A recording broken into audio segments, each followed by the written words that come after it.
Bonjour, je vous retrouve sur cette vidéo pour vous parler de l'importance de votre environnement sur votre bien-être et votre harmonie intérieure. Je suis Anaïk de Care Essence et je suis là pour faire de votre bien-être une priorité pour votre réussite, pour l'atteinte de vos objectifs et de votre business. N'oubliez pas de vous abonner à ma chaîne et surtout activer la cloche pour avoir les dernières informations et faire de vous un entrepreneur à succès.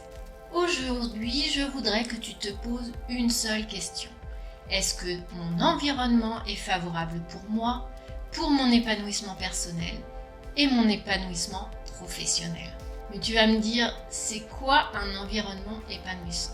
Eh bien, l'environnement, c'est tout ce qui t'entoure.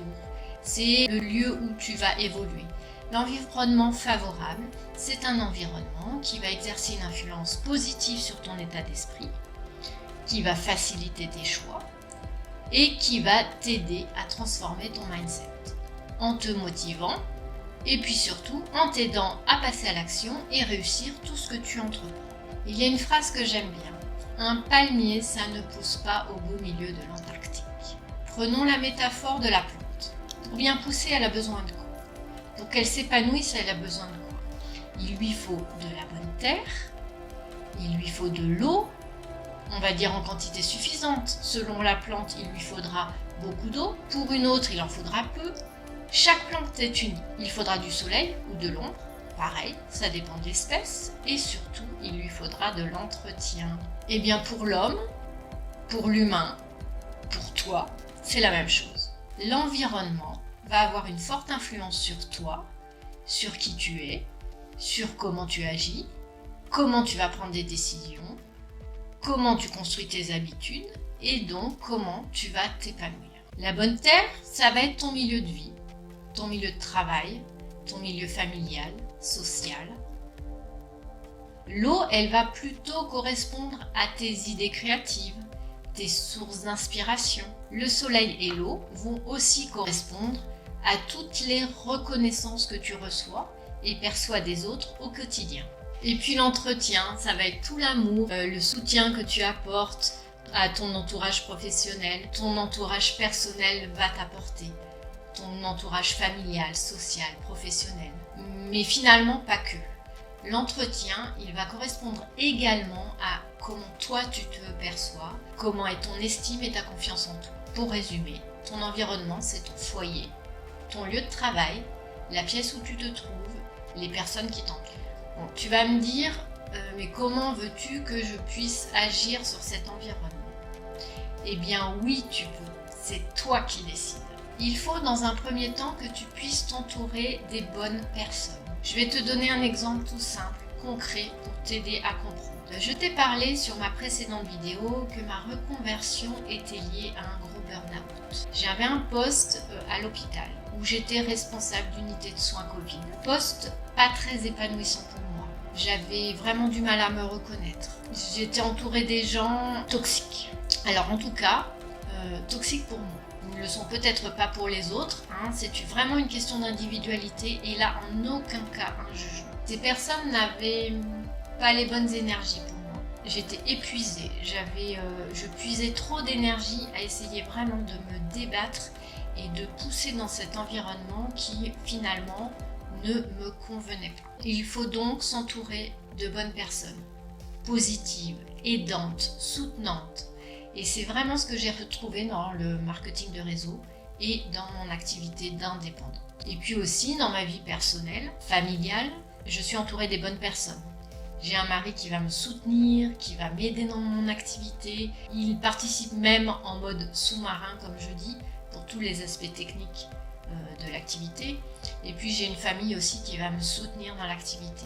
Donc entoure-toi des bonnes personnes, mais pas seulement, il faut aussi élargir ta zone de confort. Il ne faut pas te cantonner à ton petit lopin de terre, il faut aller te chercher. Tu ne soupçonnes même pas toutes les ressources que tu as en toi. Alors il faut pouvoir avoir la force, et ça tu l'as en toi. Tu l'as grâce aussi aux personnes qui t'entourent, les bonnes personnes. Il faut avoir la force d'explorer le terrain d'à côté et voir si tu peux y pousser. Tu n'es pas bien là, va voir ailleurs. Le tout, c'est qu'il faut oser. Oser malgré tes peurs, oser malgré tes freins, car sinon ta situation ne changera pas. Finalement, en soi, on a vraiment ici une situation assez binaire. Soit tu changes de terrain pour t'épanouir, et là tu passes à l'acte et tu décides vraiment de changer. Ou soit finalement, tu décides que c'est compliqué de passer sur le terrain d'un côté, et là, il faut que tu trouves des stratégies pour que tu puisses t'adapter. Fais preuve de créativité, de curiosité, développe ton âme d'aventurier, et tu verras finalement le premier pas est très difficile, mais après, ça se fera étape par étape, step by step. Explore quelque chose de nouveau pour changer ce qui ne va pas dans ta situation actuelle.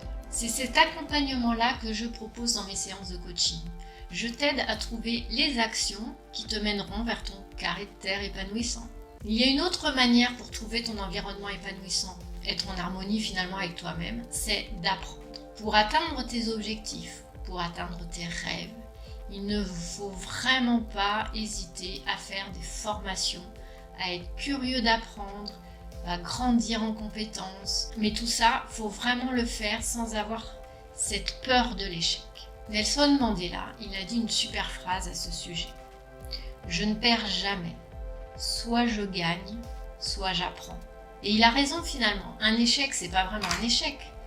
C'est se dire, tiens, aujourd'hui, ça n'a pas marché, mais pourquoi ? Qu'est-ce qui est important là-dedans ? C'est de comprendre pourquoi ça ne fonctionne pas, de poursuivre surtout l'action et ainsi faire mieux la prochaine fois.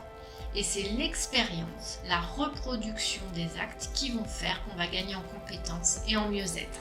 Donc finalement, ces trois choses indispensables, elles sont à combiner ensemble pour vraiment améliorer notre environnement.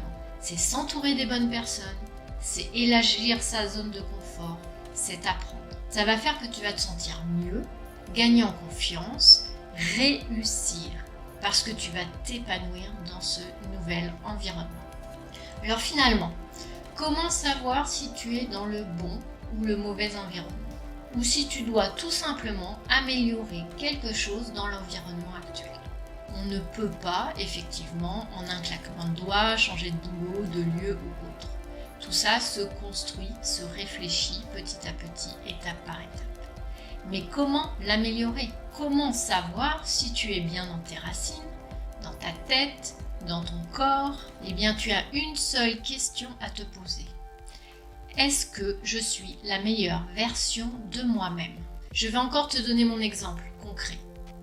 À l'hôpital, j'ai toujours cru que c'était ma vocation. J'adorais ce métier, je m'épanouissais complètement, je montais des projets, j'adorais la gestion d'équipe, j'étais vraiment dans mon élément. Et puis, j'ai eu en 2020-2021 complètement une bascule. Je me sentais pas comme d'habitude, j'avais une communication qui était complètement inadéquate, parfois agressive, parfois éteinte. D'habitude, je ne laisse jamais couler les situations critiques pour mes équipes ou pour mes patients. Et là, j'avais aucune énergie pour me battre. Une perte de sens totale, des conflits de valeurs, un ennui, une flemme.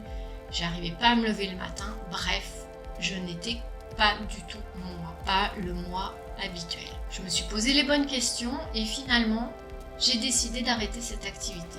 Je me suis éloignée de cet environnement pollué, toxique, encore une fois pour moi, qui ne me convenait plus. Et là, j'ai regagné en énergie. Je me lève le matin sans rechigner. C'est incroyable. Je suis pleine d'idées, je suis créative, je suis motivée. J'ai finalement trouvé ma place. Je n'ai vraiment pas l'impression de travailler tous les jours, alors que j'ai une amplitude horaire qui est assez longue. Je bosse beaucoup, je me forme beaucoup. Mais là, pour le coup, maintenant, je suis vraiment dans un environnement que j'appelle un job plaisir. Donc finalement, je pense qu'aujourd'hui, j'ai trouvé le bon endroit, mon petit lopin de terre épanouissant. C'est en cela que cette vidéo peut t'aider à prendre conscience que ton environnement est bon à améliorer ou finalement inadapté à toi. Et si tu veux pousser plus loin ta réflexion et agir sur ça, je t'invite vraiment à me contacter pour quelques séances de coaching par exemple. En attendant, je t'invite à t'abonner à ma chaîne pour plus de contenu et je te dis à très bientôt pour parler du burn-out.